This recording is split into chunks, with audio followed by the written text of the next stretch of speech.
Yeah, like I said, the venue did catch on fire during a wedding, and Oh, I it was was, during a wedding. Oh, yeah. geez. This is How? also, Their so, marriage was cursed, obviously. well, they're some could say it like that because their first wedding venue that earlier that week burnt down. Those people are providing you a service. And so if that person is doing anything to you as a couple or as an individual that is making you uncomfortable or pushing you in a direction that you don't want to go, fire them. It's plain and Yeah. simple. Preach, Like sister. Yes. Yeah, I mean, yeah, homophobic cake shops, I feel like, are big in the news right now. yeah. I now need to use $2,000 of that $10,000 budget for my honeymoon. So you're going to have to, Yeah. can you lower it a little bit? But now I want reindeer in Miami. They're just really meaningful to our love story. We have to have reindeer. Okay. This was Just the touching the fingertips together. It's special. Oh, yeah, but I think you get that. It's significant to our love story. My last piece of advice to people is like have a check-in meeting with your future partner around what they imagined for their wedding and what you imagined with your wedding. And does that go together or they're opposites? And then how are you going to compromise? Because you can talk to a million people, other people can be writing checks and whatever it is, but you need to understand who's in the driver's seat of the decision making for the wedding. It's like the first test of your marriage. Yeah, that's why I also say enjoy being engaged because and then of course as soon as you say it's a wedding, the price doubles. That is the reality Really? of oh yeah. Oh, absolutely. Really? I didn't know that. Yeah, a lot of places because of what comes with a wedding. Yeah, Yeah. it's People are getting drunk. People are getting crazy.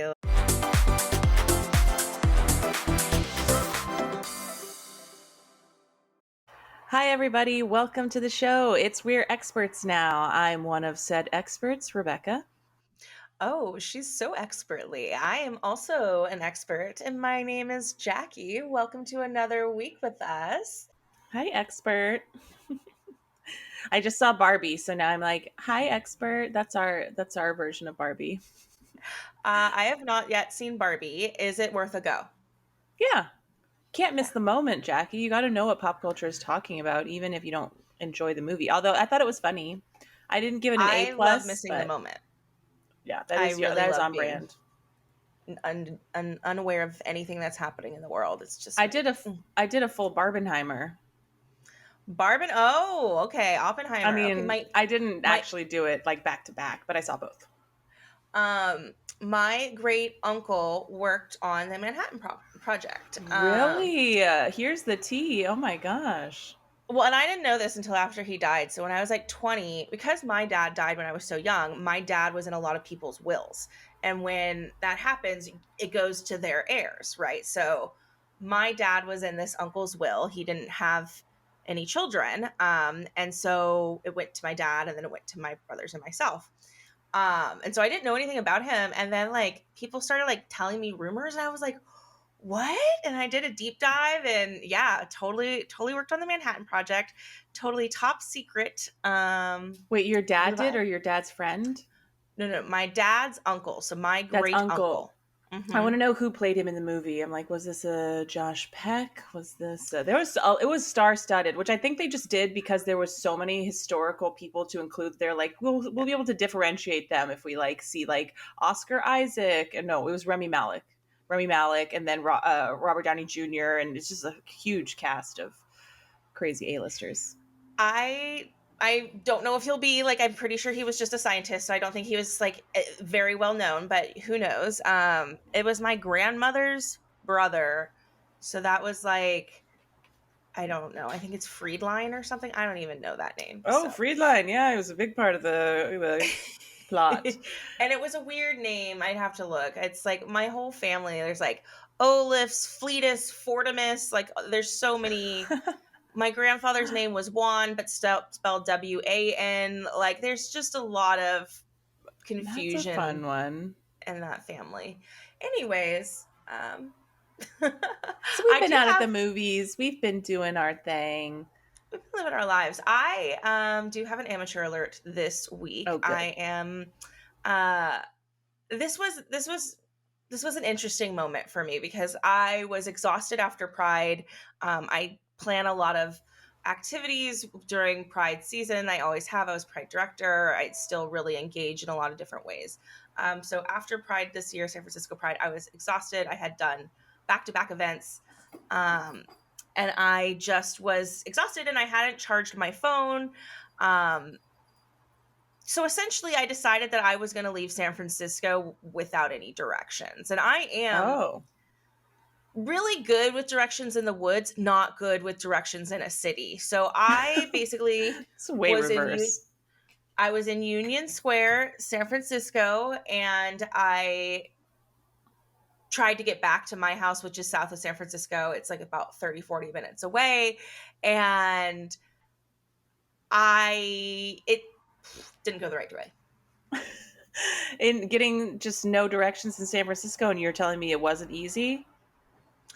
Wasn't easy. I eventually ended up in Golden Gate Park, which when I realized where I was, I knew I hadn't gone the opposite direction, but I went the wrong direction, right? Like I should have tried to go south and instead I had gone west, right? So I didn't go north because that would have been the opposite direction, but it was the wrong direction But still. at least that's kind of like a helpful thing in wayfinding, they say, right? Is like forget to water, because then you can kind of, if it's a river, you know it's flowing and that's how way, I knew. and like you're like, oh, the ocean. Yeah. Okay, now I need to go south. And had I gotten to the bay, I would have known I'd gone east, right? So I did, like, it just took me way longer, and I was exhausted, and then like I had to figure out how to get out of Golden Gate Park without directions, and I don't know why my phone was like not charging in my car. So like eventually I like literally plugged my phone into my laptop and it got a charge from my laptop. Oh my gosh. And that's how, like, I was basically, by the time I got a charge, I was like 2 minutes away from the freeway, but I needed to be confirmed. Like I needed to know.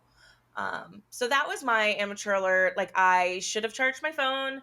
I should not have tried to drive back from San Francisco with no directions. A lot of choices were made and they were wrong. But you know what? That's actually an expert move, because I bet now you really solidified some things in your mind about the city and directions. Because that's part of the process. Is it's good for your brain to take a new way home, kind of find a different way. So here's the thing. I could have gotten home. But all the streets that I needed to go past to get home were shut down for the festival. So the only time this would ever be a problem again is because I didn't know how to navigate around the festival and get back to the freeway. So like the only way this would happen again is if I was back in San Francisco right after Pride trying to leave with a dead phone. And I swear to God, if I am in the same location with a dead phone next year, listeners, remember, shame me. We'll light you up in the comments. Yeah. But I mean, it feels like San Francisco's always having some kind of marathon, celebration, parade, festival. You can't escape it in a city like that. You're like, who are we celebrating this week? What? Everyone. I love it. Good. All right. Well, what are we becoming experts on this week? Speaking of something to celebrate, we have a topic that is very near and dear to two ones such as ourselves. Wedding planning. Not because we have weddings to plan, but because we have some plans. We have other people's weddings to plan.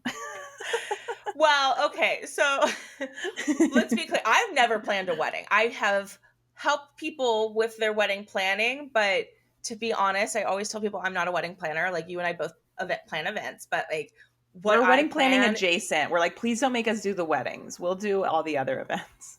Well, we do corporate events, right? Which is very, like, we do business meetings essentially, right? So it's very different than like, I'm not getting like a balloon drop and like hand calligraphy, like invitations, right? Like, yeah. Right? Like I'm sending an email, someone's RSVPing it, right? So it's a very different experience. I'm not making a wish list. My budget is very firm and I typically have a decent budget compared to, I think a lot of weddings, people have a much smaller budget. So yeah, it's like a one-time destination event versus an ongoing use of event as a corporate Well, piece. and I think so. This is the thing that people like always. I always laugh because people are always like, "Oh, event planning, it sounds so fun," like blah blah blah blah, and then they turn around and in the same breath and was like, "The hardest thing I ever did was plan my wedding." And I'm just like, so it's not easy. It's actually very complicated. You have to be able to manage multiple things at one time. You have to be able to communicate extremely well. You have to be able to pay attention to budgets. You have to do a lot of math in those budgets and estimations. Like you have to understand a market. So I think Yeah, wedding and yes, planning. at the end of the day, you do have to pick napkins and move chairs. Okay, that's what people want to say. That's all it is, but that stuff's hard too. I mean, like I actually haven't picked napkins in years, if I'm honest. Like, we don't actually pick napkins anymore. Like, I tell somebody, I'm like, I would like the theme to look like this. Now you deliver that to me. Right? Like, that's actually a lot of what my job is now is saying, like, here's the big picture. And somebody else, like our vendors, typically create that for us. So, and I think the same thing, that is what happens with a wedding, right? Like, your client is, I mean, I hope that they're giving you a big picture. I'm sure you also get the people who are like, I want every detail down to a this. And you're probably like, well, why don't you just plan it yourself? Like, you've already planned it. Why do you need me? And I think that you have really needy clients who don't speak the language, who don't know what they want because someone's like, oh, like I want a winter themed wedding, but I also want everyone to be like wearing like matching flip flops. And you're like, those two things Winter don't go flip-flops. together, right? Like, do you know that? Like, so I think you also you have to deal with people who often explain two drastically different things that they want. And it's such an emotionally weighted day. It's something you only do once, twice, maybe 3 times in your life these days. 10. 10. And you want it to be very special, magical, and under $10,000 and at your favorite destination city and with all of your Mm-hmm. friends since childhood and 3 different menu options and the best DJ and for it to not rain but also happen at peak of spring and no one to have Also, allergies. I now need to use $2,000 of that $10,000 budget for my honeymoon. So you're gonna have to like, Yeah. can you lower it a little bit? But now I want reindeer in Miami. They're just really meaningful to our love story. We have to have reindeer. This was so Just the touching the fingertips together. It's special. Oh, yeah, but I think you get that. It's significant to our love story. And they're like, you know what I want? Like, we have an underwater theme, but if we could just have eagles just spread throughout the venue. And you're like, literally, this makes no sense. There's no eagle venue in Hawaii. Like, there's no, like, no eagles in Hawaii. Don't think there's chickens.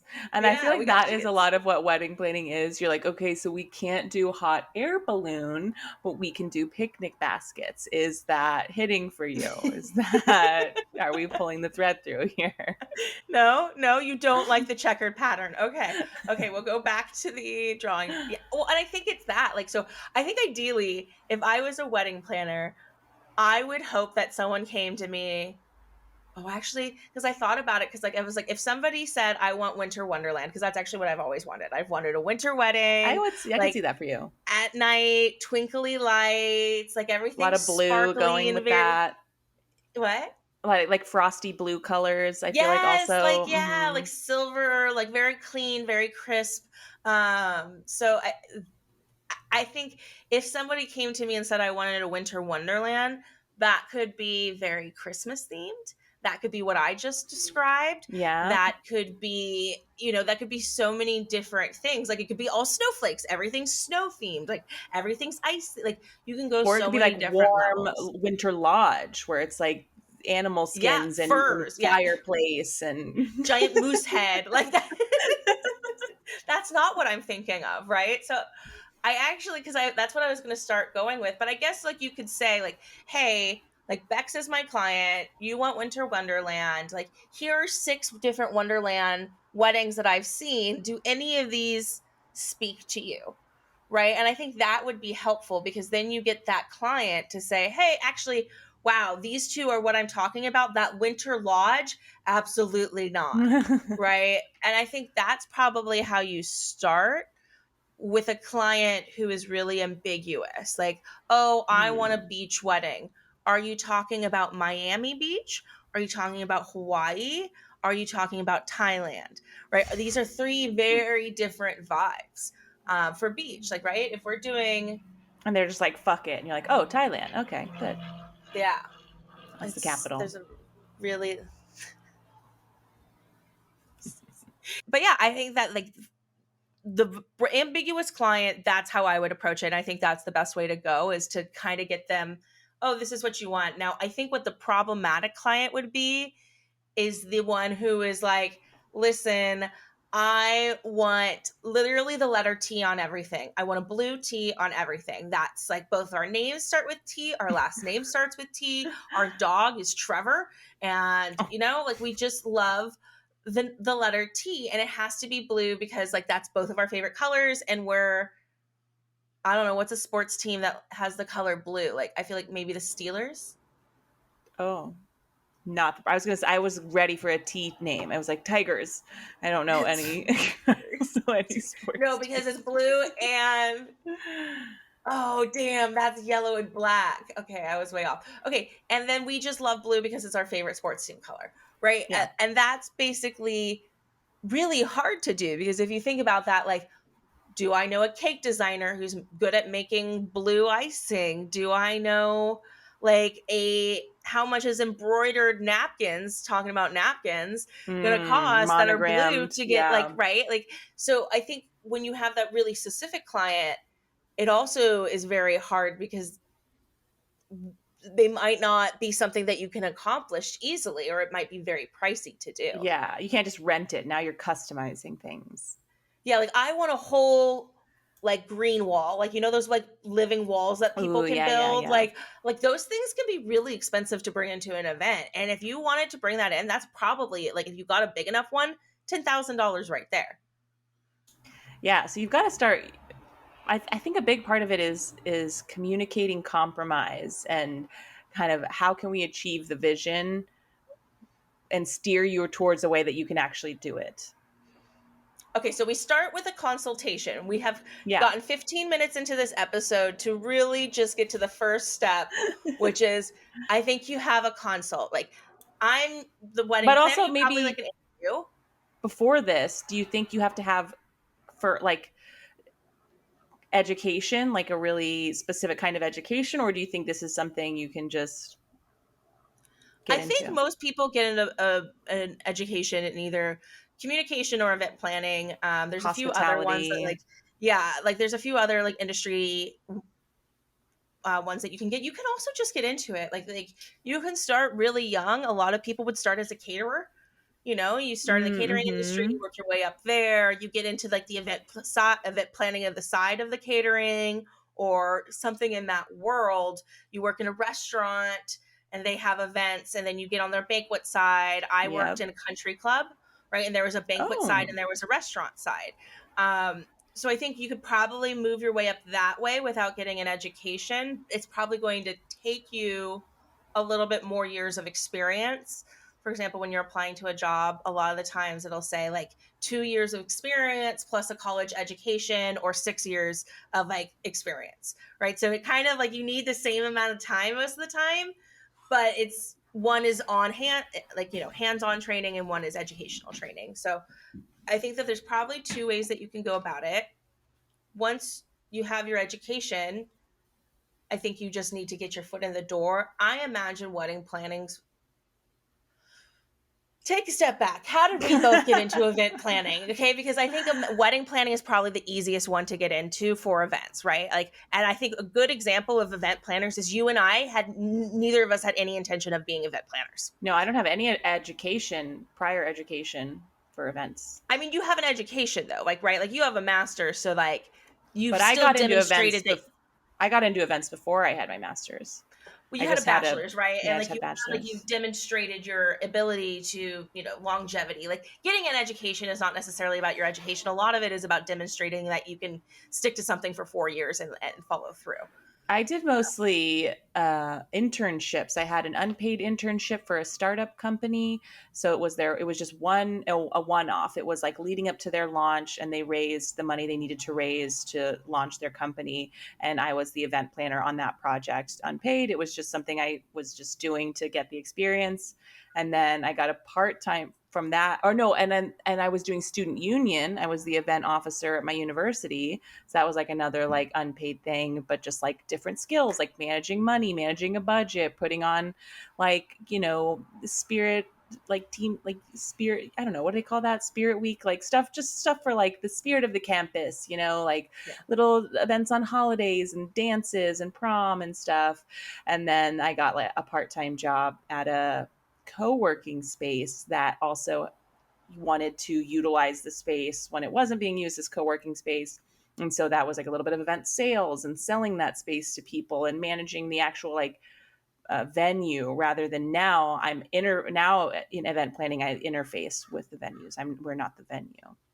Yeah, we're the corporate side of planning. We are very much represent a company versus representing the vendors, right? We work with the event planner typically at an agency who we both came from an agency side. That's actually how we met. We worked at the same agency company and we became very close friends. And I think for me, I had no intention of becoming an event planner. I had worked in politics for years. I was really burnt out on politics. And that's when Lance asked me if I wanted to maybe be the Pride director.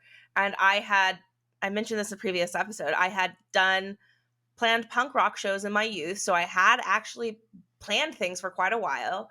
I worked on the whole Earth Festival when I went to Davis, which was just like a really cool, like 30,000 person festival on campus. So I just did like the vendor, basically all of the people who do like the little vendor booths, like they're like, I'm selling soap, I'm selling my wares. Yes. I like arranged all of that for the festival. And that was really the only event. Well, when I did fundraising, it was event based, right? So we Yeah. had a fundraising event, which is really so different than what I did now, because it was like anywhere that will have us, because it's politics, we don't care about any of that. Anyone that will have us and spend the least amount of money possible. And so I had event experience, but it was never like the main part of my job or my industry. And then I got into events with Pride, and then I moved to the agency that you and I both met at, which was a great company a few years ago, and then we kind of moved on from there. But I think not everyone gets into event planning because they are that's their like dream. Like actually, our old boss, she got into event planning because she was a teacher and her best friend owned the company, and he wanted her to work with him. So it's actually quite funny because Yeah. I know a ton of people who didn't intend to be event planners who just got into the industry because they had the skills, and there's not a lot of people who have the ability to manage that amount of stress on tight budgets, tight timelines, and communicate effectively and multitask. It's really hard industry. Yeah, and the thing is that deadline is so real, and especially to bring it back to weddings, it's the wedding. Like Yeah. there's a date by which no more changes can happen. Like Yeah. the thing has to happen on that date and you've got to bring the work to it. So it's very high Other stakes, one of the most industries, stressful jobs, one of the most stressful industries.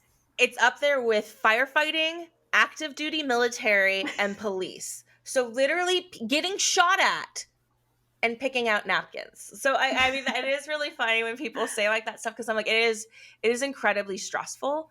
And it's like, I imagine what we do is very stressful.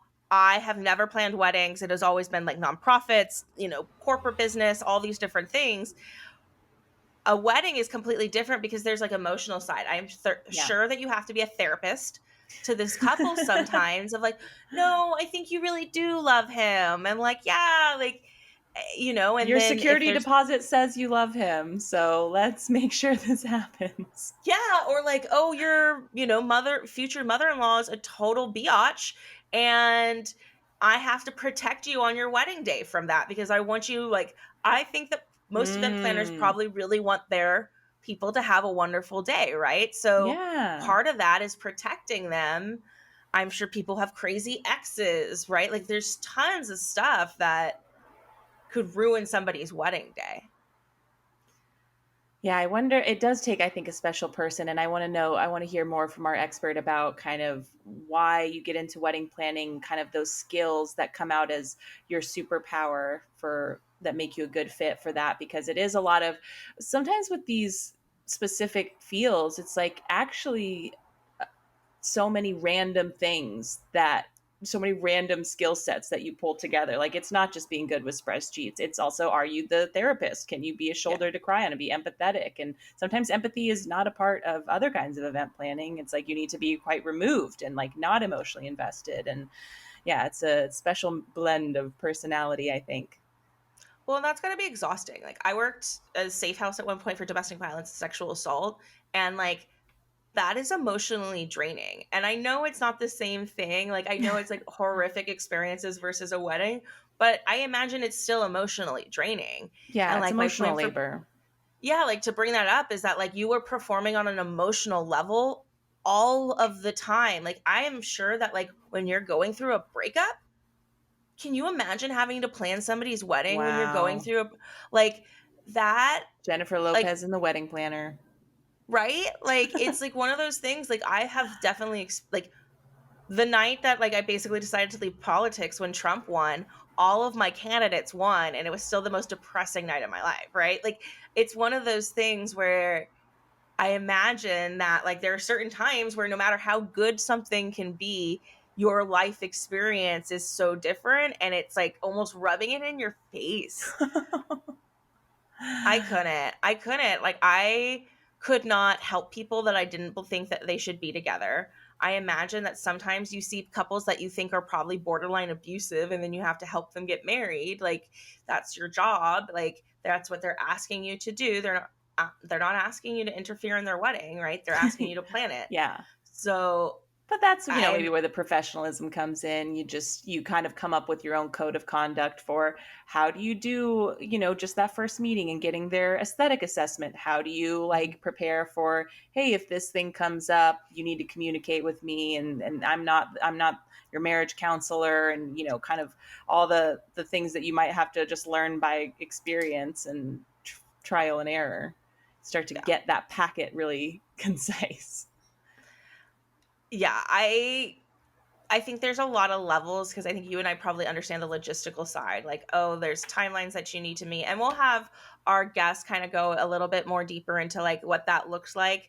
I think you and I are breezing over those pieces because we have an idea, but our guests can kind of tell us the differences. Like we live a lot of that Excel. I actually don't know if they do that with a wedding. Like maybe you would have a lookbook instead, or Yeah. maybe you would have like a slide presentation of what things are like. So I'm sure the actual planning process is different. The way that you meet and communicate timelines is different. But I think like to me the most interesting is kind of like the drama of it because I feel like weddings are so like high drama. Like I have definitely been at weddings. I was about to bring up a couple stories and I was like, nope, don't want Uh-oh. that Don't out name in public. names. Yeah. So I where I have been like, I am going to say something, do something, and like I'm sure if the event planner was there, they were like, And so yeah, and a lot of times these wedding planners, I think wedding planning is something you can get into as an independent contractor. So I also feel like I've seen a lot of like young married women get into wedding planning.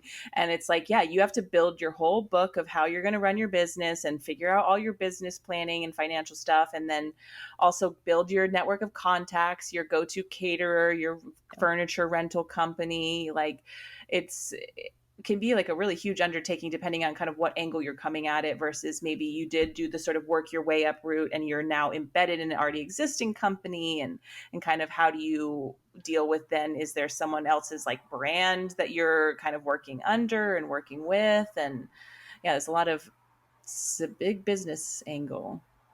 yeah. I am fascinated to know more about really the drama, but I think logistics, it'll be Drama. interesting to to kind of hear more about what that's like. We covered festivals with me previously. We'll probably do another type of event planning, I'm sure one day. Like I'm sure like concerts would be a really cool one.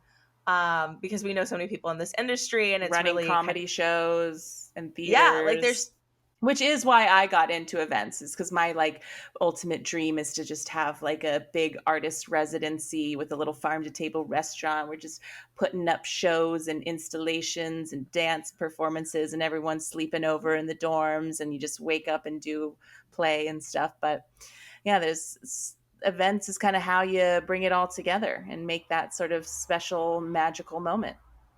but let's hear from our expert about what planning weddings are like. Because I'm going to tell you one thing: I am never going to do that professionally. I think it is way too high stress with like just the people that you have to deal with. Yeah. Well, is it a bird? Is it a plane?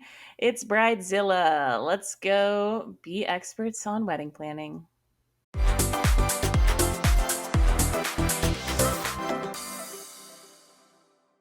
Welcome back, everyone. I hope you had a nice little break there. You did whatever you needed to do. And sometimes, if you're still one of our early listeners, you might have only had a 3-second break. So I hope you got a lot done. But today we're going to continue our conversation. Bex, who do we have here? Well, I just want to also call out that you're wearing black, so you're on the groom side. I'm wearing white, so I'm on the bride side. And we're here with a lovely event industry professional, Danielle. Danielle, welcome to the show. Thank you both so much for having me. I honestly, when I got the text of getting invited onto the show, I was seriously so excited that I was even at the top of the list. So I am so excited to just have fun with you all today and just talk about wedding planning. And I listened to part 1, and I'm just honestly so excited just to talk about weddings and what event psychoness that kind of goes on with wedding planning. So thanks so much. Tell us how you really feel about that. I mean, I'm not a wedding planner anymore, so that should tell you enough. Yeah. So speaking of it, then let's just get it off our chest. How do we do on the first part 1? I would out of 10, right? That's the score sheet. Yeah. We'll do out of 10. Mm-hmm. Out of honestly, 1 to I do. Yeah, I would give you all a 7. I think you're both also event professionals, but I think what people don't understand when they get into event plan, like a wedding planning specifically, you both talked about, and I think it goes with the stress of the job, right? While there is niches to event planning, wedding planning, corporate planning, I mean, the niches go on and on and on. I think people event plan for the first time when they're planning their wedding, right? It's quote, the biggest day of their lives, right? And so then all of a sudden they're like, wow, this is hard. And I actually am not good at time management, budget management, project management in general. And so I will say what you all called out on that was spot on to a lot of the experiences that I have had.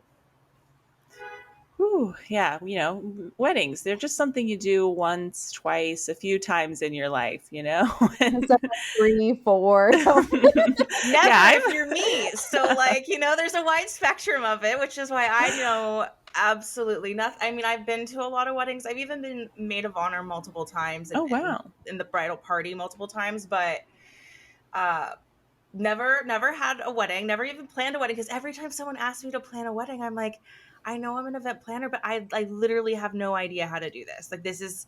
I don't know who, I don't talk to florists regularly. I don't, I don't know the good venues in town. I don't know the good caterers. I rely on a lot of other people with where I am in my job with that. And so I feel like wedding planners are typically, correct me if I'm wrong, really specialized to the area that they're in. Interesting.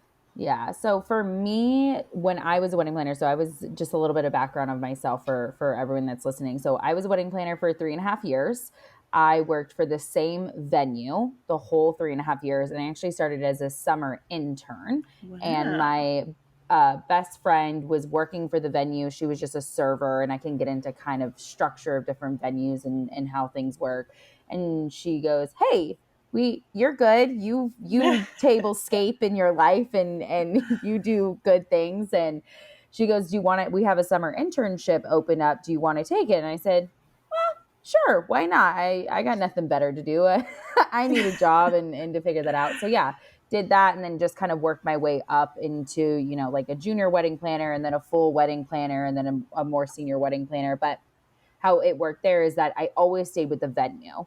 And then of course we had preferred vendors for each one of the, what you would call the wedding categories. So yeah, it was definitely interesting.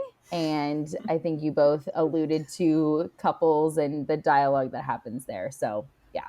But it all goes back to tablescaping. I knew it. I mean, I remember the first event that I was an intern on, I was like so fixated on these centerpieces for the tables. I like drilled my own candle holders out of these like reclaimed hunks of wood. It's always the reclaimed wood, I a painted canvas, bottles. a burlap.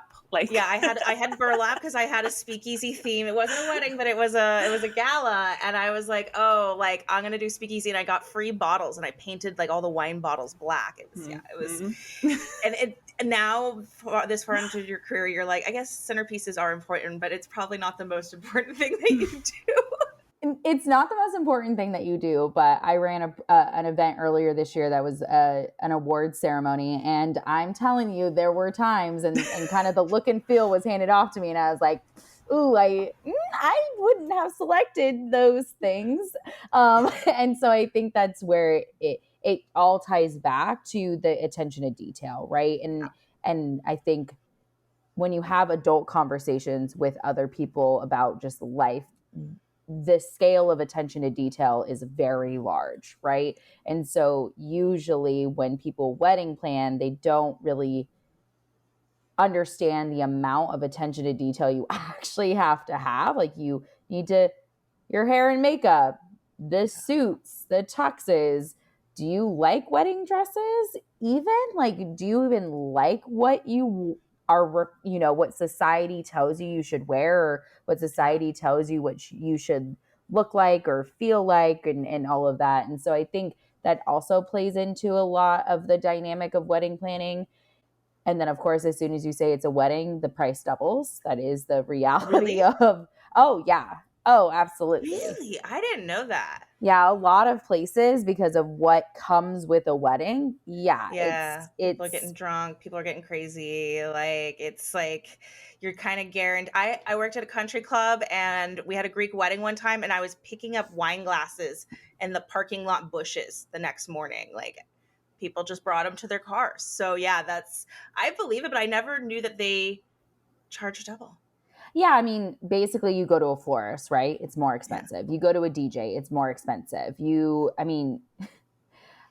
Chair rentals. What a venue typically is going to give you for their basic linens is white on white. Most people are not giant fans of white on white with white covered chairs and a colored bow, right? That's not what people imagine as their wedding day. So, it's $40 a linen, it's $2 a napkin, it's, $10 a chair. So that's just for people to sit at. And that's not food, liquor, anything. I mean, that's a great strategy for some wedding event planners. Start saying it's for a funeral. They'll cut that cost right in half. Because these bright yellow daisies are for the passing of Cordelia. Yeah. Okay, I have a question. You said wedding categories a couple minutes ago. Is there categories of weddings? I would say you have like your basic vendor categories, right? So a lot of when people come to me and they're like, I got engaged, and they're like, I remember in passing you told me you're a wedding planner. What do I do? Where do I start? And I always give people two pieces of advice. One, enjoy being engaged. You are engaged for a very short amount of time, and you should live and soak that up. You're an engaged couple. Like, you will be married forever, but you will not be engaged forever. So like really just like dive into that. Second, there is this website called The Knot, and knot as in spelled like tying the knot. And they have like your guide to getting married. And it's like, I think 10 pages, and they, you have your kind of categories of vendors, and they kind of give you a checklist, and you kind of mark it off. And they have a lot of other benefits that are free, like invitations, e-invitations, because I am more green, and what's the point of spending $10 a person on an invitation that everyone's going to throw away anyways? So email people, there's a lot of things that go along with that, but you kind of have your solid 10, right? Hair and makeup, venue, DJ, catering, catering and alcohol can sometimes go together, right? And then from there, so that's how I always kind of look at it is, and then my last piece of advice to people is like, have a check-in meeting with your future partner around what they imagine for their wedding and what you imagine with your wedding. And does that go together or are there opposites? And then how are you going to compromise? Because you can talk to a million people, other people can be writing checks and whatever it is, but you need to understand who's in the driver's seat of the decision making for the wedding. It's like the first test of your marriage. Yeah, that's why I also say enjoy being engaged, because this could be it. No, kidding. But yeah, But you're totally right. Like, I mean, that just like struck so many chords in me of like enjoy being engaged because it's such a short period of time. And it like even made me think of dating. And I know in the past, like I've chased a ring, and like it's like you're not enjoying that dating part, and that it is such a short period of time, right? And so is engagement, and you're totally right there. I think those are the pieces society a lot of the time tells us to rush and to not like focus on. Yep. I like it. Because it's, date, move in, you're engaged, you get married and you have babies, right? That's still weirdly like the societal norm of 2023 for women, right? And oh God, you're not seriously dating someone by the time you're 30. Like, what are you doing? And I think people get so wrapped up into that. And I really try, from my experience, I unfortunately am going to say like 85% of the couples I dealt with were more stressed than the other 15% that weren't. And how disappointing would it be if you get to the end of the wedding and all you do is go, oh, thank God that's over. Now we can go back to being normal. How, like, that is just, why do you want to start your marriage like that? I just don't understand it. And so a good friend of mine just got married in July, and I reminded her of that all the time. How are you and your fiance doing? What's going on? Are you guys happy with the planning? Like, those were my questions, not how is the planning. I really could care less about whether or not she had flowers picked out or anything like that. It was, how are you and your fiance doing through the planning process with societal expectations, family expectations, and all of that, because I think people get so wrapped up into that part because they've never really done this before. Yeah. That they get nasty, and it's just not cute. It is not a good look. So yeah.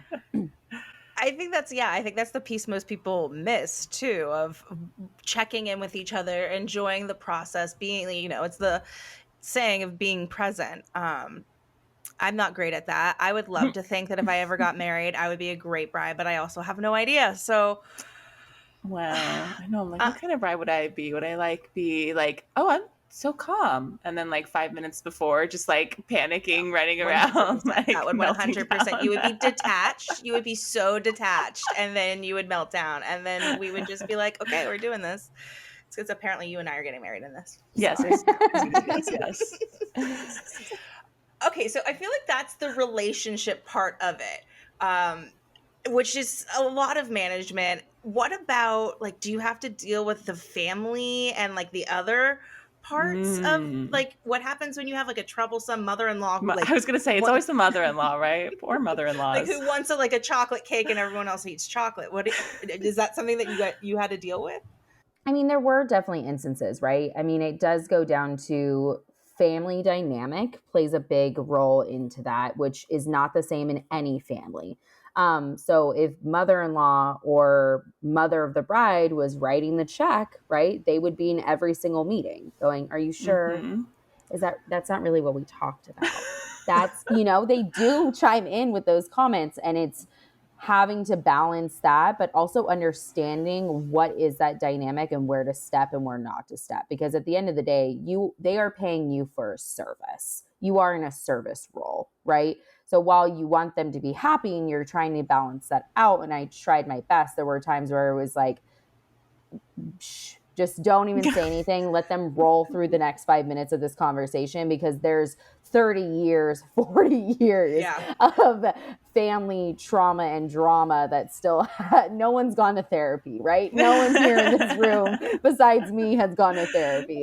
But then there were other times where, you know, the couples just did it in line before they even came in for the meeting. So, you know, you pre-schedule the meetings, you're like, hey, this is the focus of, this is, you know, your X, Y, and Z decisions that have to be made. Because usually they booked about a year out. So you would say at 9 months, this is everything you probably should have decisions on. 6 months, 3 months, 60 days. And you kind of gave them some giant checklists and to-do lists.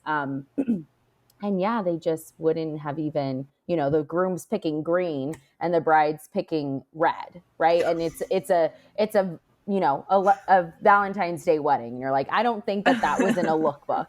And then and then day of stuff, you know, also you have other dynamics and what people believe should be in a timeline.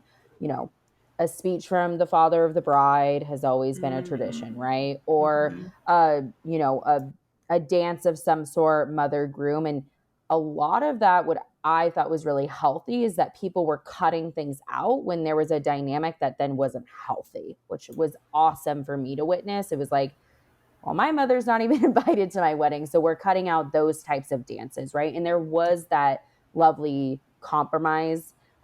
I also, you know, personal opinion, think wedding cake is a waste. How much wedding cake I've thrown away in my time as a wedding planner is the insane. Real drama. Yeah, at $4 a slice, right? So, and the amount of cake you waste at a wedding thing. But I think that plays into a lot of those dialogues you hear. And then a lot of the bride and grooms at the venue I was working at also did their ceremony. That's also really interesting, right? Because you could have two different religions that are needing to be blended together. No religion on one side, very high religion on another side. Who's marrying them, which was always like a very interesting topic to understand, like who they picked.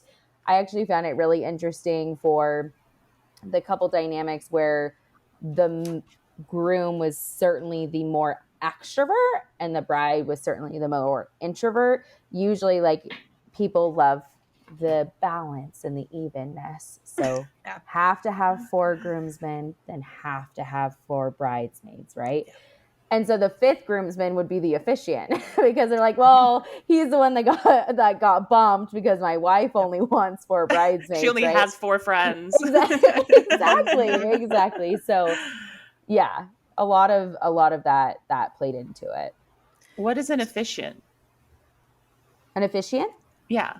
So like the person who like proposes you married or like pronounces you married? Yeah, so that is the person that marries you. And so what I think is really cool is back in the day, you could say you had to go to a church and you had to be married in the eyes of God.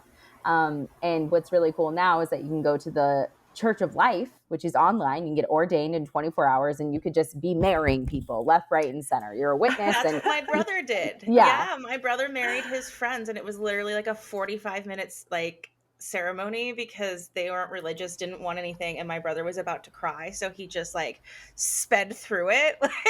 45 minutes, that's long. No, 45 seconds. 45 seconds. Like it was literally like, it's everyone down, we're gathered here today, okay, everyone's good, all right, we're done.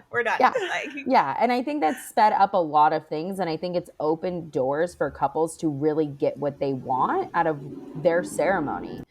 Vows, no vows, it's really the same thing. Do you take this woman? Do you take this man? Or do you take this person? Do you take this person? I do, in sickness and health, kiss. And then, you know, that's basically all you have to do. You don't have to really do much the other stuff. Maybe exchanging the rings is required, but I think that's more ceremonial than required in the eyes of the state.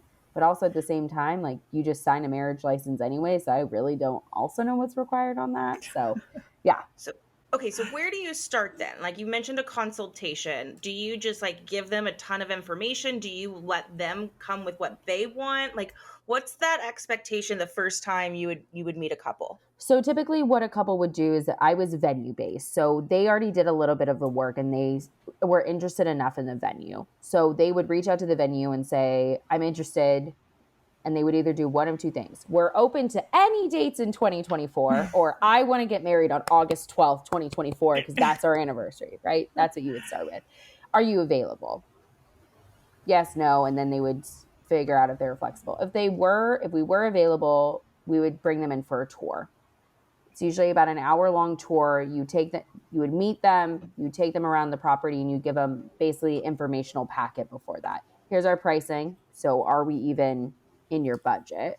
And then here are your like food, and our venue was set up that the food and beverages, the catering came through us. You didn't have an option to bring in your own caterer, because the liability of insurance is really high when you allow that type of thing, where the other things, your liability of insurance is not as much. But feeding people and giving people alcohol, you have to have a certain level of insurance and license, especially in the state of California. You tour them around, and then at the end of that, yay or nay, or we're not sure, and then you would give them a contract. They can go back and forth. A lot of people got lawyers involved at that point, which I think is really smart, because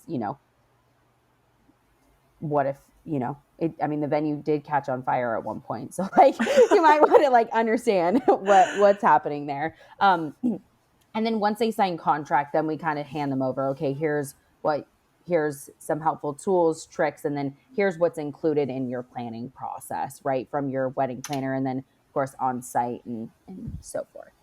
Okay. Also, my friend's wedding venue did burn down, and so the contract, it was really important, right? Because they needed to get their money back. And this was way before I did events, but now come at me with that contract. Yeah, wedding deposits are such a huge thing, I feel like. And that's interesting, though, about the food and beverage. Because, sometimes people want to, bring in something really themed. Or, we had paella the first time we went out. And we want to have, whatever dish from this restaurant we went to.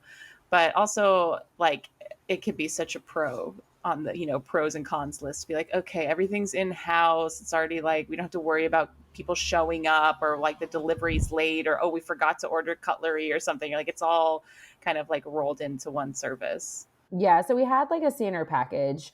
As I've kind of mentioned before, that standard package wasn't everyone's favorite. And so they would usually change out a few things, but we would manage all of those orders through that. So if you had 120 people coming and we knew you had 10 people at each table, we knew how many chairs to order. We knew how many tablecloths to order, how much, if you had custom cutlery, all of that stuff, because we knew your guest count, because we needed that for catering. So it kind of all sort of ties back into that. So what was okay, actually, I'm not going to ask that. I will come back to that.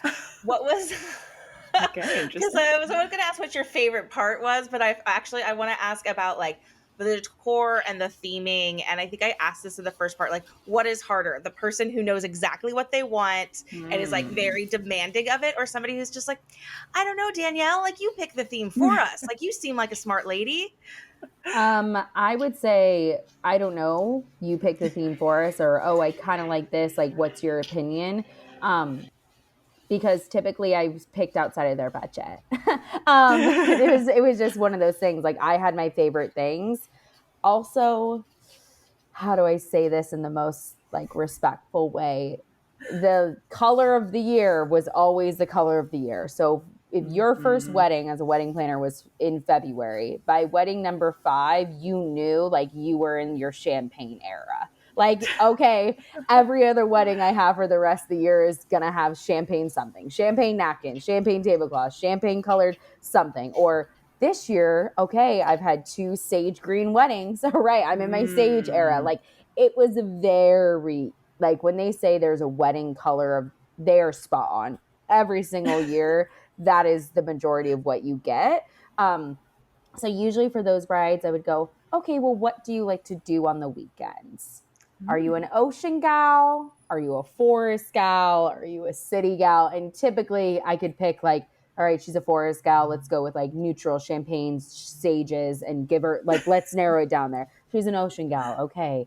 Grays, blues, and or I don't have anything, but I know my bridesmaids will be in black. Perfect. Great. Something to do you go want on. black to be an accent color, or do you want black to be the main color? Perfect. Yeah. And that's usually all you need.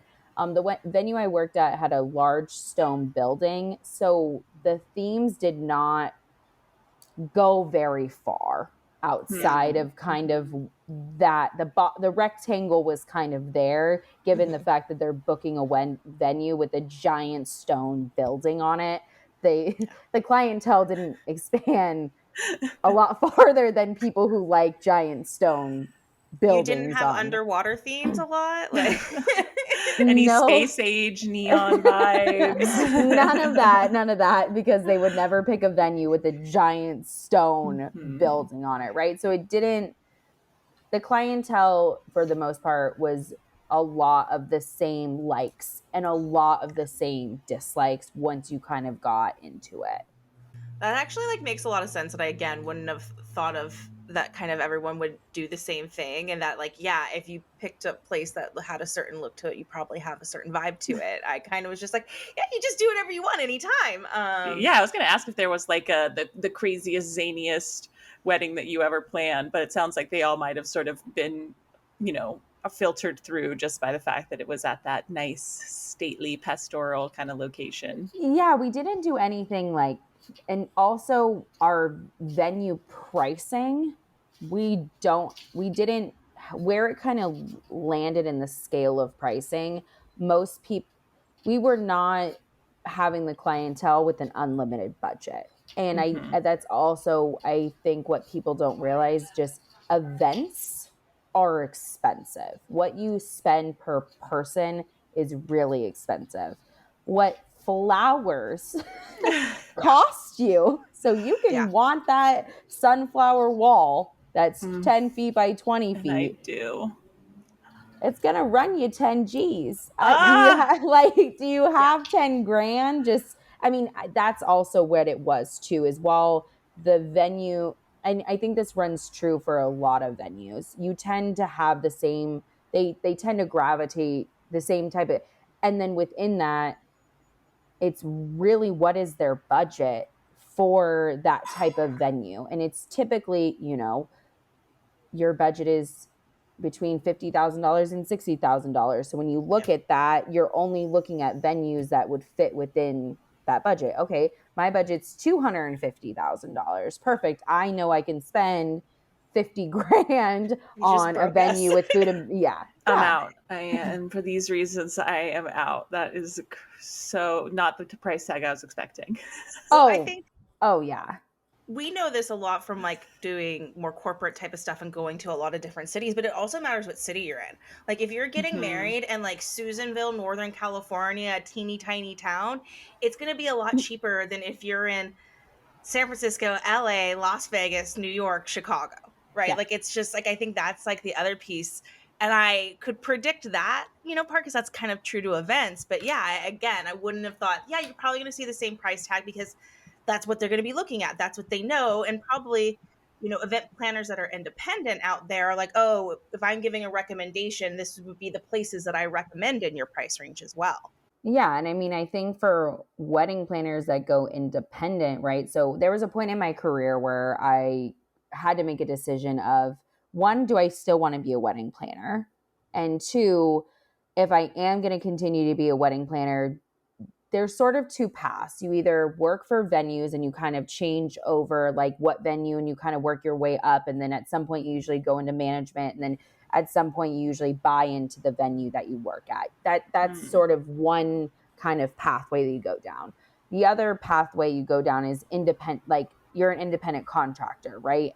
But to make a real living as an independent contractor for a wedding planner, like you need to be those $250,000 weddings, because you need them to be able to pay you $10,000, right? Because if you only do, let's just say you're living in the San Francisco Bay Area, we know how much rent is here. You're not going to have health insurance. You're you're going to have all of these company expenses.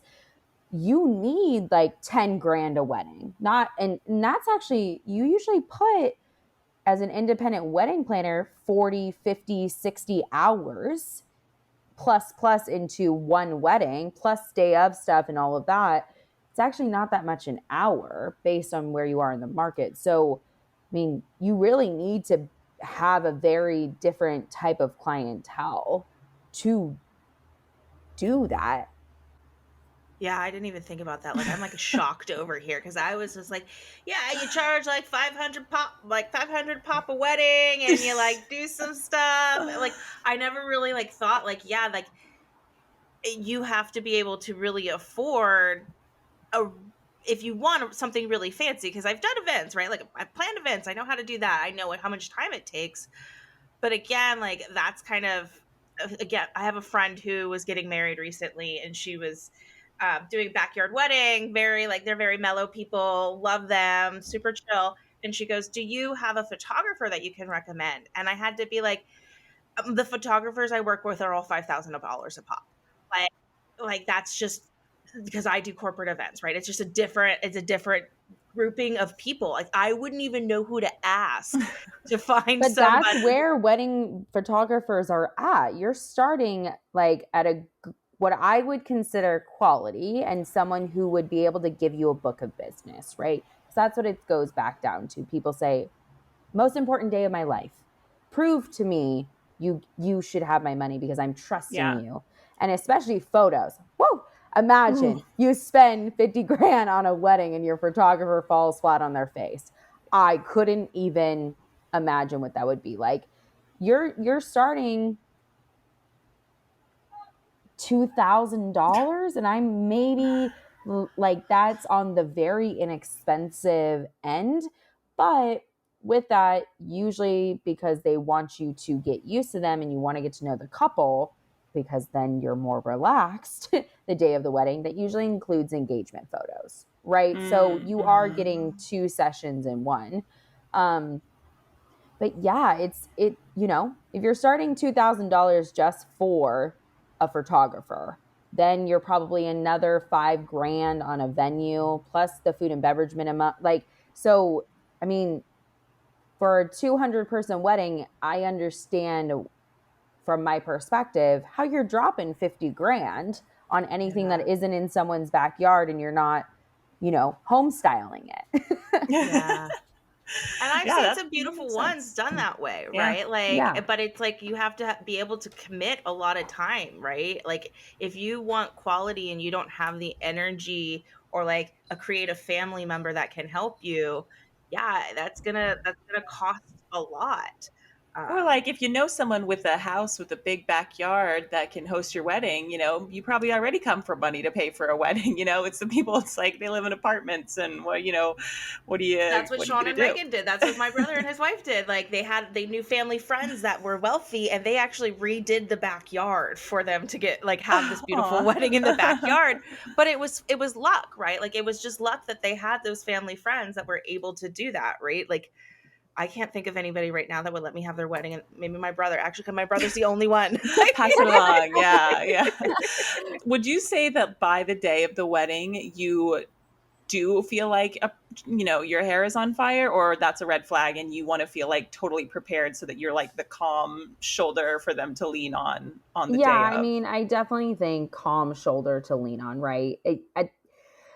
I think we're all event planners here. So no matter what line of business you're in event planning, corporate, personal, whatever that looks like, your clients are always going to look to you and be like, if my event planner is stressed, I don't know how to act. Mm-hmm. Yeah. Because they're like, if my event planner that has been my foundational piece, my steady flow, my confidant, usually that's what you turn into, right? No matter in what type of business you are.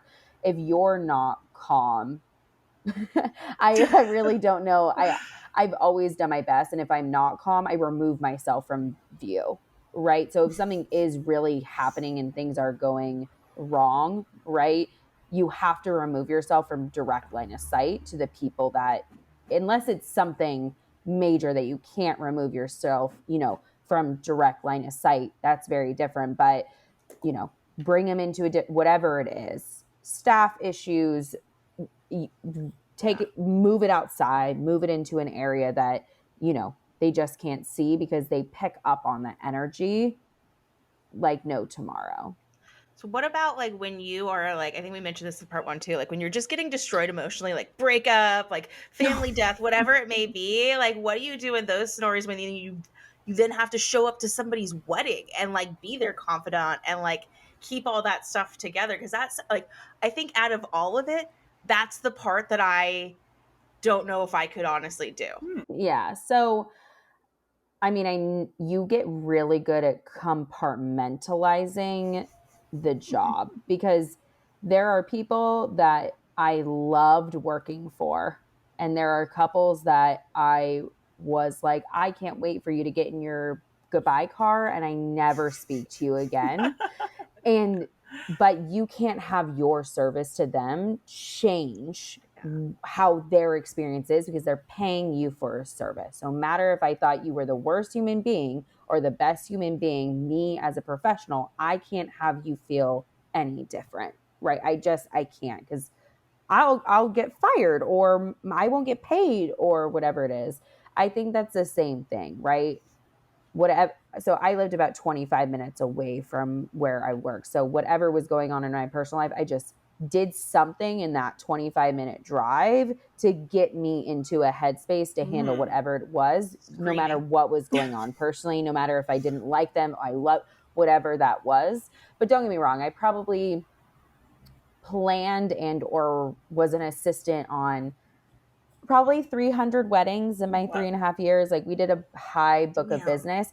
I cried during every single ceremony, whether I like them or not, right? Because it is for them, no matter if the marriage works out or not, what they would consider one of the happiest days of their lives, right? And when how the ceremony site worked is like we sat on rocks behind it just so you could hear and make sure, the neighbors weren't leaf blowing, which always happened, usually one neighbor. And it's like, you work next to a wedding venue. Like, you know that we're having a wedding at 5:00 on Saturday. You saw all the cars driving in, but yet they still chose to leaf blow. I would sit in the back and I would still cry every time because I still believe in love. I still think love is one of the coolest things that humans can give to one another.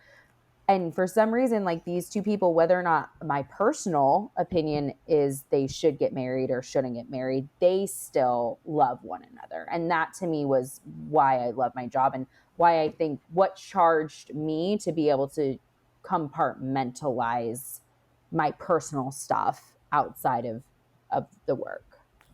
I don't think I could have done it.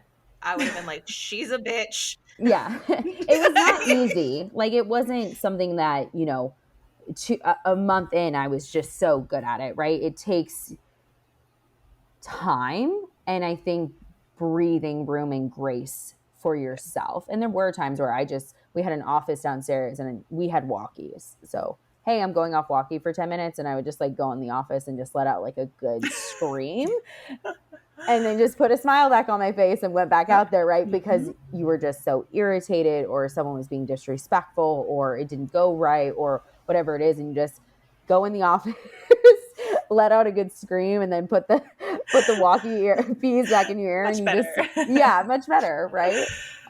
So yeah. What do you do? Is there a policy for, like, okay, we talked about mother-in-laws. What about Mother Nature? Like, a wedding gets rained out and all those people, like, do you have it the next day or do you just have it indoors? Like, so our reception hall was indoors. So typically what we would do is tent your ceremony. We've had it where we've had like where a reception hall is. Usually when it was really bad, the weddings would be small enough so we could do ceremony and reception in the same room. And then we would just break down all the ceremony chairs. So then that would become the dance floor. We've done stuff like that. I like it. Yeah, like I said, the venue did catch on fire during a wedding. And it was during a wedding. Oh, yeah, geez. yeah. This is also so their marriage was cursed, obviously. Well, they're some could say it like that because their first wedding venue that earlier that week burnt down from the California fires that were going on this year have erupted in the last 10 years. And then they booked our venue and luckily it was available, but we had already had 4 weddings that weekend. So how we would book the venue is we can do morning and evening weddings. And so we had nothing on Friday, but we had a Saturday morning wedding, a Saturday night wedding, a Sunday morning wedding, and a Sunday night wedding. And then their venue broke down. So we gave them a discount and we're like, yeah. So we slotted them in for Friday.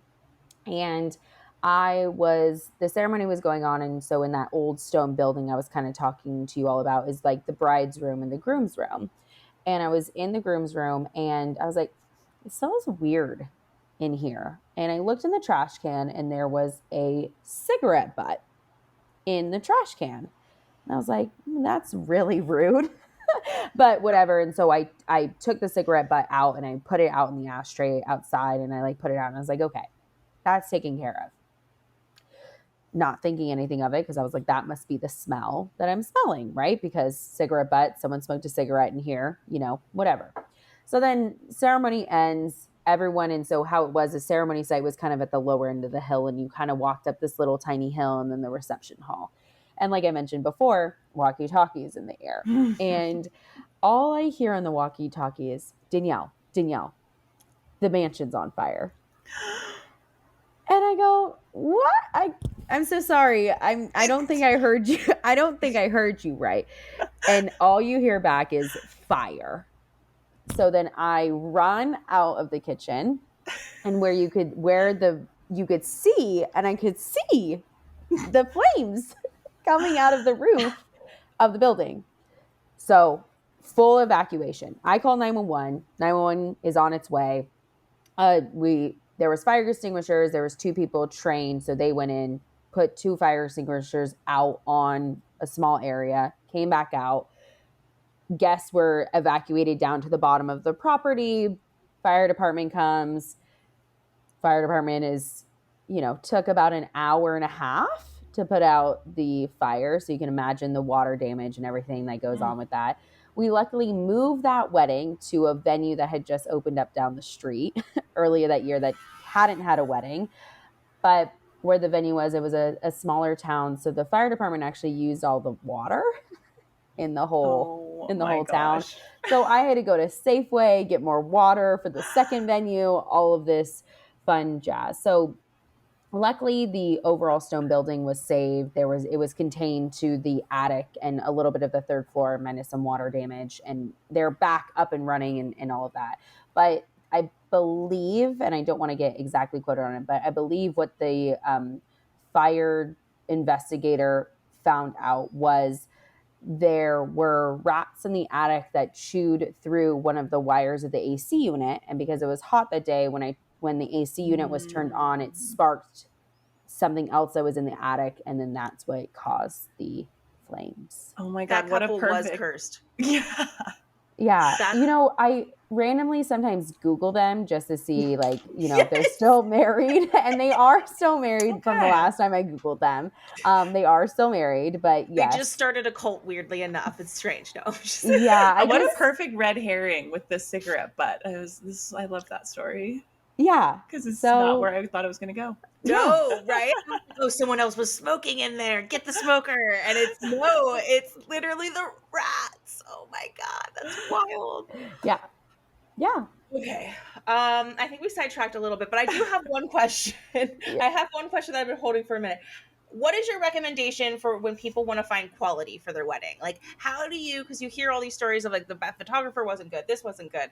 Like, how do people find the goods? Like, not necessarily like good and is expensive, but like know that you're getting what your money's worth, right? Phone a friend. Everyone knows someone that's been married before. So what was your experience? What did you like? What didn't you like? I'm looking into the same area you got married in. You're usually like, and typically after you get engaged, there are other weddings that are going on in your life. So you start to shop their weddings. It's inevitable. How many brides have told me, oh, I went to my friend's wedding 2 weeks ago. I want her napkins. And I'm like, did you take a picture? Because I don't know your friend and I have no idea what napkins she ordered. So phone a friend, I think is a good one. And to ask them for a book of business. Like, where are your racks? Like, do you have a Yelp page? Where are your photos? Or I want a menu tasting before I sign my contract with you.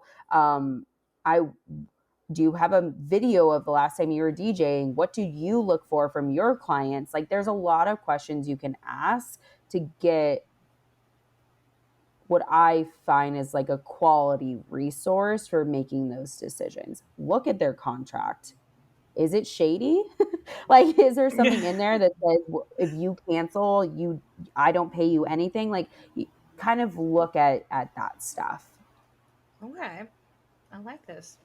I would never thought of ask the DJ for a video, but like, why wouldn't they have a video? That's super smart. Like, Yeah, or can you give me a sample playlist of a cocktail hour that you did for someone my age? They should be able to produce that. if I ever get married, I'm calling you. I'm just gonna be Yeah, very yeah. clear right now. And I will say, whatever you do, always ask for a contract before you say yes to the business. I would like to see a copy of your contract and understand what are the, and look up standard contracts online for DJs. Like Google has so many resources for you. And also always get wedding insurance. $1 million Wedding liability insurance. policy. It's like $100. Well, it used to be like $100. And I would always tell my couples, you need wedding insurance. $1 million.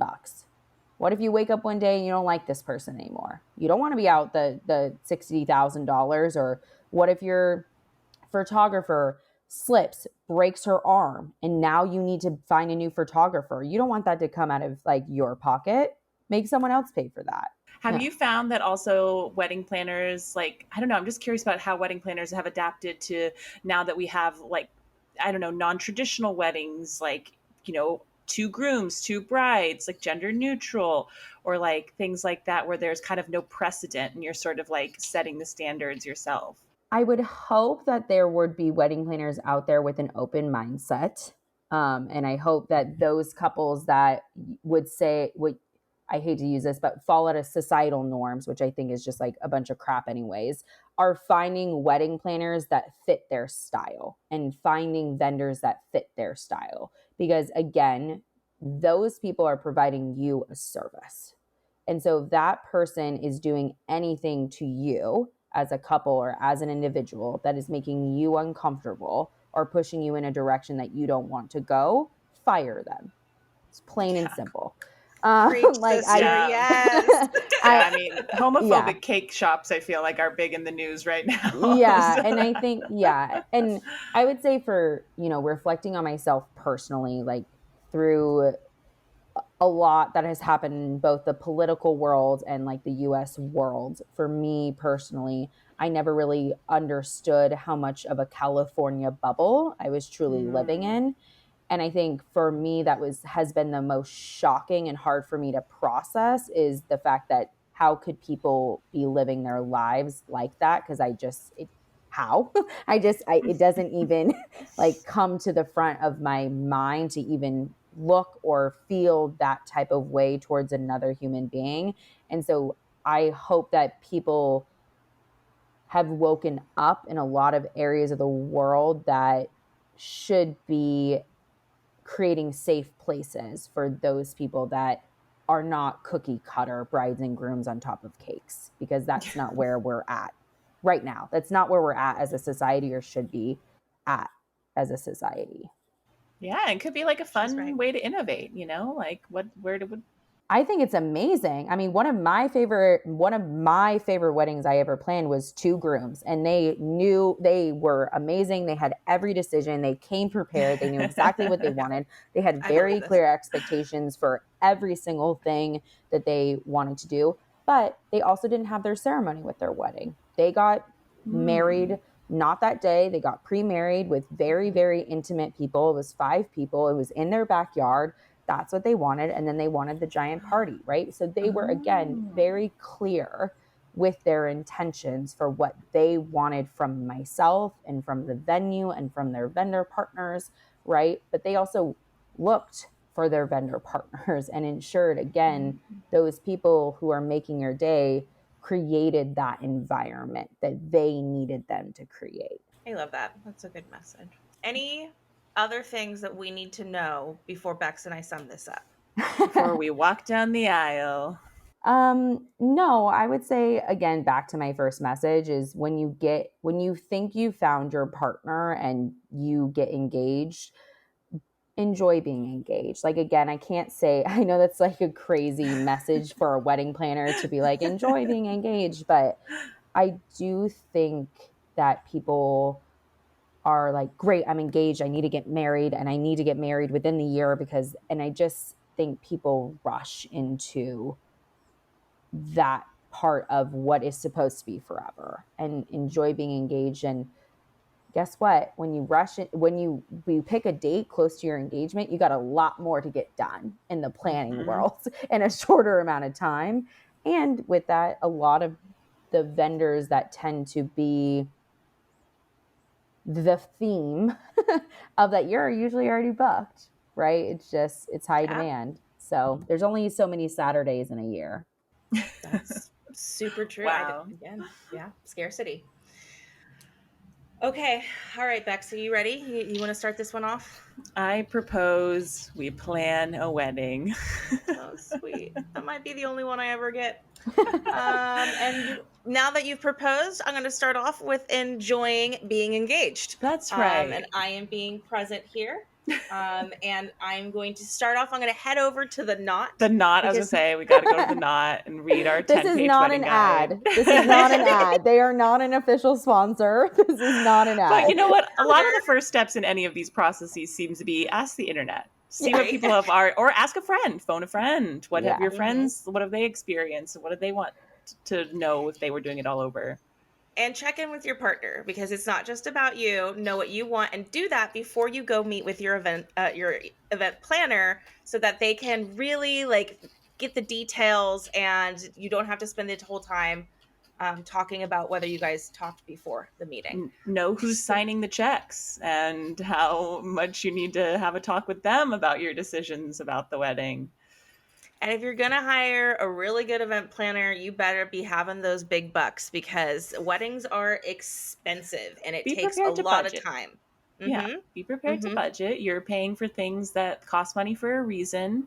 You want the food to feed people. You want them to have a place to sit and things to eat with, and a photographer, because this is one day, and you want to make sure those photos actually get to you and aren't blurry. And you've made sure that one is going to be good, because you've asked for recommendations, you've asked for photos, you've asked for videos, you've asked for all the things that can confirm that they are as good as they say they are. And then you ask them for a contract, because you want to and if you have never seen a contract before, I did love this. Google what a standard contract looks like online, so that you can say, okay, this looks pretty similar to that, or this contract is asking me for something completely insane. Let me ask for something and get wedding insurance, which I actually also loved. Get insurance in general. And when you need to, take that walkie-talkie off and go scream in the closet. Scream in the closet. Believe in love.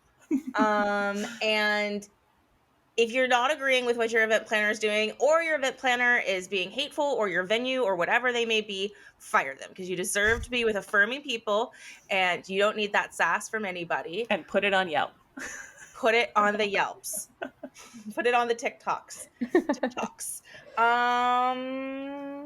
That's all I have. And then go live happily ever after. Yeah, go live happily ever after. But focused, be present in your engagement. How do we do, Danielle? 10 out of 10. I think we're ready. 10 out of 10. We're open for business, folks. Yeah, exactly. We're going to go to churchoflife.com and get ordained, and then we'll be ready for all your wedding needs. And that's a 2-in-1. I can also marry you, and I'm a wedding planner. So, that's also $20,000 now. Oh, yeah. We forgot to say, whatever the price is, if it's for a wedding, double it. Yeah. Double it. Double it. Charge those dollars. I think this was super helpful. Also, this was really nice for my brain, because we've done some heavy science topics lately and I couldn't even read my own notes. So it was really nice to be able to really understand this session. And well, I mean, I won't get married anytime soon, but if there's anyone out there, give me a call. You can find me on LinkedIn. Just kidding. Don't find me on LinkedIn. Danielle, thank you so much for coming today. Is there anything that you want to plug, or any message that you want to share? No, just listen to the next episode. Rebecca and Jackie have been killing the podcast game, and I think they've brought a lot of topics that I think are really great, and brought on some amazing people. So I know you've all listened to me blabber on with them for the past, I don't know how long they're going to edit me for. But oh, this will never be aired. This will never be aired. Will. This one was golden. This is good. But I think like keep listening, everyone. That's what I'll plug. I'll plug the podcast because I think this has been, I think, a really great project, and I love seeing this brainchild come to life. So congratulations. This is Jackie and I's marriage. Well, thank you for joining our ranks. We're glad to have you in the, in our the podcast family. Yeah, you're an expert now. So let's go. Let's all go get married. Maybe. That was great. And that was the show. Thank you everyone for watching, and we hope you stay curious. If you enjoyed this video, watch our other videos here on YouTube, or you should listen to the episode on We're Experts Now podcast. Bex, where can they find us? You can find us wherever you listen to your favorite podcasts like Apple Podcasts, Spotify, and iHeart Music. And what if they want to talk to us? If you have ideas for something you want us to investigate, send us an email at we'reexpertspod@gmail.com. That's wereexpertspod@gmail.com. Great job on that spelling. Ooh. A+. Do you do this professionally? I believe we're both doing it professionally right now. Wow. People should know about this. I completely agree. And you can find us on Instagram at We're Experts Now Pod. Thanks again. And if you enjoy the show, subscribe and comment, and do not forget to leave a 5-star tip. That's a great idea. Are you a podcast expert? I think we both are. I think we're experts now. This has been a Just Being Better Media production.